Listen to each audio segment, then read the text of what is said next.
ကျွန်တော်တို့2026ခုနှစ်တည်းကိုရောက်လာတယ်မြ။ smartphone လောကတကယ်ကိုပြောင်းလဲလာလို့မခံစားရဘူးလား။အရင်တော့ဆိုရင်နာမည်ကြီး brand တွေကပဲဈေးကွက်ကိုစိုးမိုးထားတာပါ။အားလုံးပဲမင်္ဂလာပါ။အခုကျွန်တော်လက်ထဲမှာရှိနေတဲ့ Realme GT8 Pro ကတော့အဲ့ဒီ user အဟောင်းတွေအားလုံးကိုရိုက်ချိုးပစ်လိုက်ပြီလို့ပြောလို့ရပါတယ်။ခင်ဗျားတို့ပဲစဉ်းစားကြည့်။ဖုန်းတစ်လုံးထဲမှာဘက်ထရီက 9000 mAh ထိပါမယ်။ screen ကလည်း 9000 nit ထိကိုလင်းမယ်။ပြီးတော့ကင်မရာပိုင်းမှာလည်းကဘာကျော် Ricoh Gear နဲ့ပေါင်းတာဆိုတော့ဒါတကယ်စောင်းမိုက်တယ်လို့ပြောလို့ရပါတယ်။ဒါပေမဲ့ဒီချက်လက်တွေကိန်းကနန်းတွေကစက်ကူပေါ်မှာပဲကောင်းနေရလား။တကယ်သုံးကြည့်မယ်ဆိုရင်ရောဘယ်လိုမျိုးအားနည်းချက်တွေရှိနေမလဲဆိုတော့ကျွန်တော်တို့ကိုယ်တိုင်3လလောက်သုံးထားကြည့်ရဲ့ experience တွေကိုဒီနေ့ဗီဒီယိုမှာအစဆုံးအသေးစိတ်ရှင်းပြပေးသွားမှာပါ။ကဲအားဆိုအားလုံးပဲတူတူကြည့်လိုက်ကြရအောင်။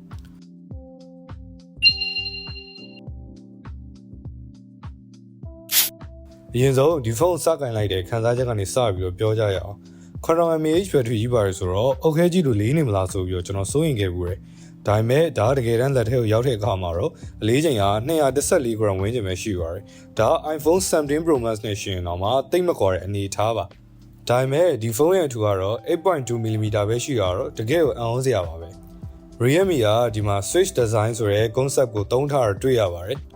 ကျောဘက်မှာကင်မရာဒီဇိုင်းကိုကြိုက်တဲ့လိုမျိုးပြောင်းလဲတက်ဆင်လို့ရတဲ့ idea တော်တော်လေးကိုစမ်းသပ်ပါတယ်။နောက်ပြီးတော့ကျောဘက်ကို organo silicon leather လို့ခေါ်တဲ့တရည်မျိုးနဲ့လုပ်ထားတာပါ။ဒါကတာမန်တရည်ထွက်ပို့ပြီးတော့ခံနိုင်ရှိသလိုကန်လိုက်ရင်လည်းစက်ကူသားလိုမျိုးခံစားချက်ကိုရစေရပြင်လက်ဝဲအောင်လည်းလုံးဝမထင်ပါဘူး။ခင်ဗျားတို့ကဖုန်းကို case မပါပဲကန်ရကြိုက်တယ်မလား။ဒါဆိုရင်တော့ဒီဖုန်းရဲ့ texture ကလုံးဝ share ပါပဲ။ချော့ထွက်သွားမှာကိုလည်းလုံးဝစိတ်ပူစရာမလိုပါဘူး။နောက်တစ်ခုက IB rating ပါသူက IB68 တင်မကပဲ IB69 မှာရတာပါ IB69 ဆိုတာဖိအားပြည့်တဲ့ရေပူတွေနဲ့ဆေးမယ်ဆိုရင်တော့မှခံနိုင်ရှိတဲ့အဆင့်ပါဆိုလိုတာခင်ဗျားတို့တကြံမှာဖုန်းကိုထုတ်ပြီးတော့ဆော့မလားမိုးရွာထဲမှာပဲ game ဆော့မလားဒါတွေအကုန်လုံးလုပ်လို့ရပါတယ်အေးဆေးပါပဲဒီလောက်ထိကောင်းနေဆိုတော့ဒီကောင်တကယ်ကို flagship အဆင့်တန်းဝင်နေဆိုတော့ဖော်ပြနေတာပါအရင်ကထွက်ခဲ့တဲ့ Realme ဖုန်းတွေမှာဒီလောက်ထိအကျန်းခံတာမျိုးမတွေ့ခဲ့ရဘူးမဟုတ်လား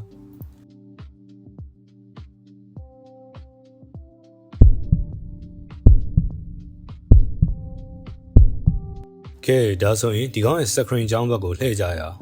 Realme ကဒါကို Hyperglow display လို့နာမည်ပေးထားပါတယ် 6.79 inches AMOLED ဖြစ်ပြီးတော့ BOE ရဲ့နောက်ဆုံးပေါ် True Tan Plus material ကိုသုံးထားပါတယ်သူတို့ရဲ့ marketing စင်တာပုံရဆိုရင်9000နစ်ထိအောင်လင်းတယ်လို့ဆိုရယ်ဒါပေမဲ့တကယ်လက်တွေ့မှာတော့နေဘူးကြကြအောင်မှာဆိုရင်2000နစ်ဝန်းကျင်အထိပဲ sustain brightness ကိုရပါတယ်ဒါပေမဲ့ဒီကောင်ကိုနေ့လယ်12နာရီနေဘူးထဲမှာထုတ်သုံးကြည့်ရမှာတခြားဖုန်းတွေလိုလက်နဲ့အုပ်ပြီးတော့ကြည့်စရာမလိုအောင်လုံလောက်အောင်လင်းပါတယ်နောက်ပြီးဒါ LTPO နည်းပညာကိုသုံးထားတာမို့လို့ refresh က 1Hz ကနေ 144Hz တိကိုအလိုလျောက်ပြောင်းပေးပါတယ်ဆိုလိုတာစာဖတ်နေ refresh ကိုချပေးပြီးတော့ဘက်ထရီချေတာရမယ်ဂိမ်းစော့နေရင်တော့အမြင့်ဆုံးတင်ထားပေးမယ်ပေါ့မျက်စိညောင်းမှာကိုစိုးရိမ်နေတဲ့သူတွေအတွက်လည်း 2160Hz PWM dimming ပေါဝင်လာလို့ညဘက်မီးပိတ်ပြီးတော့ဖုန်းကြည့်နေအောင်မှာမျက်စိအောင်တာမျိုးမဖြစ်စေပါဘူးခင်ဗျားတို့ရောညဘက်အမှောင်ထဲမှာဖုန်းကြည့်တတ်လားဒါဆိုရင်တော့ဒီ display ရဲ့တောင့်တတရှိမှုသဘောကျမှာပါscreen ရဲ့တုံ့ပြန်မှုပိုင်းမှာလည်း 3200Hz touch sampling ပါလာလို့လက်နဲ့ထိလိုက်တာနဲ့ချက်ချင်းကိုဒီကောင်အလုံးလုံးပါတယ်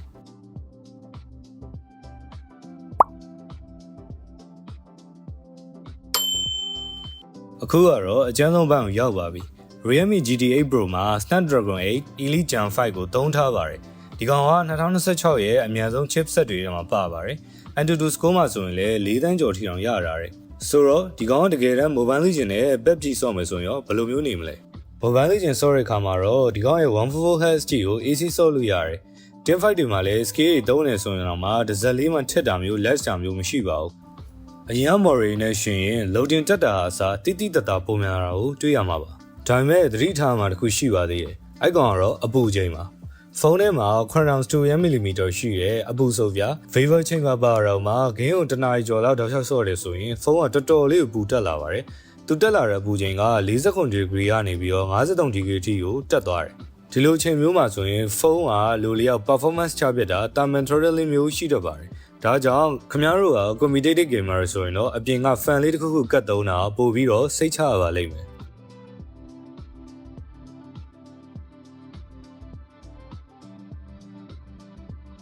ဘက်ထရီဘန်းကတော့ဒီဖုန်းရဲ့ hero ပါပဲ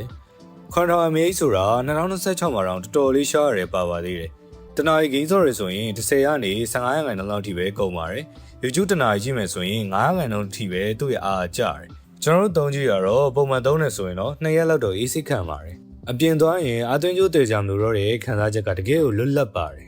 အာသွင်းတာကလည်း120 watt charging ကို support ရတယ် quantum mAh battery ကြီးကိုအားဖြည့်သွင်းဖို့အတွက်ကိုမိနစ်40လောက်ပဲကြာတယ်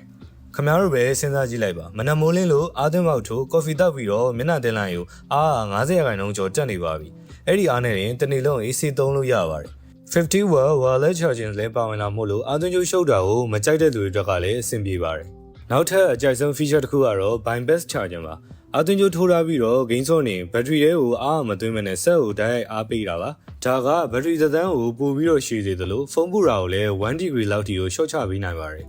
ခင်ဗျားတို့ရောအားသွင်းဂိမ်းဆော့တာကိုကြိုက်လားဒါဆိုရင်တော့ဒီ feature တကယ်အသုံးဝင်မှာပါ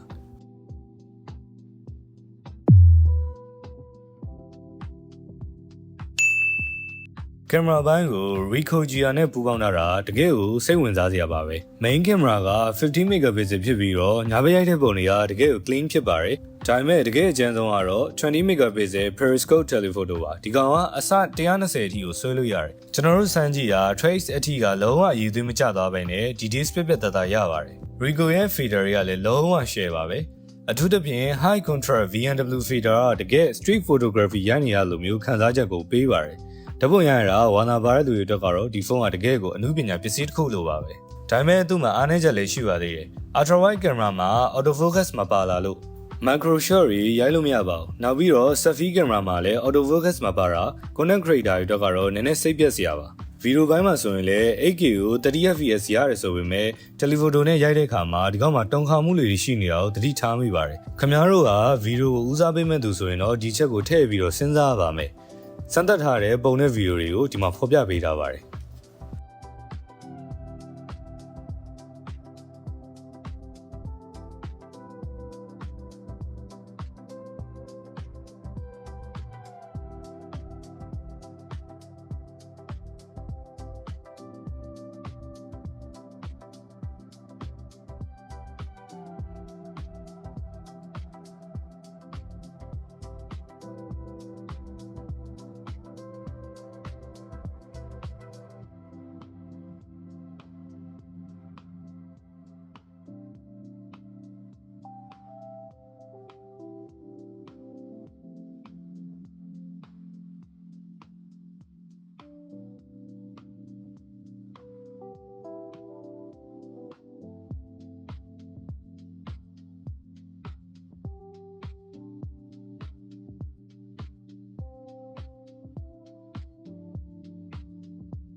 3လလောက်သုံးပြီးတဲ့နောက်ကျွန်တော်ရဲ့ honest review ကတော့ဒီဖုန်းက monster တစ်ကောင်ပါပဲဘက်ထရီအသုံးခံမှုပိုင်းမှာဆိုရင်နက်ဖက်သားသလားတော့အောင်းမေးရတယ်ဒါပေမဲ့တွေးရှိလာရတဲ့အားနည်းချက်တစ်ခုကတော့ image retention လို့ခေါ်တဲ့ဟာလေးပါအဲ့ကောင်ဘာလဲဆိုတော့ screen အကြာကြီးအလင်းဆုံးဖွင့်သုံးမယ်ဆိုရင်အရင်ရှိနေတဲ့စာလုံးအရိပ်လေးတွေက screen ပေါ်မှာခဏတာကြံခဲ့တဲ့ batch မျိုးကိုကြုံတွေ့ရတာပါဒီလိုဖြစ်တာ hardware ကြောင့်လား software ကြောင့်လားဆိုတာကိုစောင့်ကြည့်အောင်ပါနောက်တစ်ခုကတော့ Realme UI 7ပါဒီကောင်ဆက်ဆက်သုံးခြင်းမှာ bloatware တွေကိုတော်တော်များများပါလာပါတယ်ပြီးတော့ကြော်ညာ notification တွေကလည်းခဏခဏတက်ပါတယ်ဒါတွေကိုယ်တိုင်လည်းပေးရတာနည်းနည်းတော့စိတ်ချုပ်စရာပါဒါပေမဲ့ဒါတွေကိုသိခံနိုင်နေဆိုရင်တော့ကျန်တဲ့ဘိုင်းတွေကတကယ်ကို premium ပါပဲ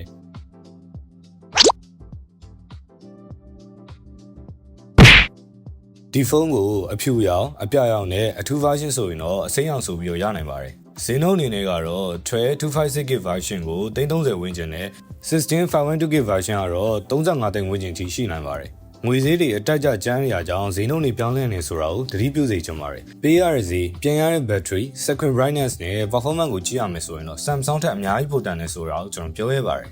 ကဲညီကုန်းချုပ်ရရင်တော့2026မှာဒီ Realme GT8 Pro ကိုဘယ်သူရောက်ဝယ်တင်လဲပထမဆုံးအနေနဲ့ဖုန်းအသွင်းရမှာရမ်းပြင်းတဲ့လူတွေ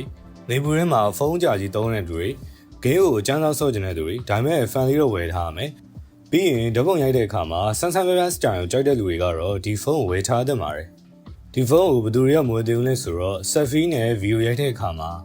တုံနာတွေမငိမ့်တာတွေလုံးဝမကြိုက်တဲ့ content creator တွေဖုန်းထဲမှာကြော်ညာတွေနဲ့မလိုတဲ့ app တွေပါတာကိုမကြိုက်တဲ့လူတွေဒီလူတွေကတော့မဝယ်သင့်ပါဘူးRealme GT8 Pro က2026အကောင်းဆုံး value flagship တစ်လုံးပါပဲ ဒီဖုန်းရဲ့ Quantum mAh battery နဲ့ Quantum နဲ့ display ကိုဘယ်လိုထင်ကြလဲ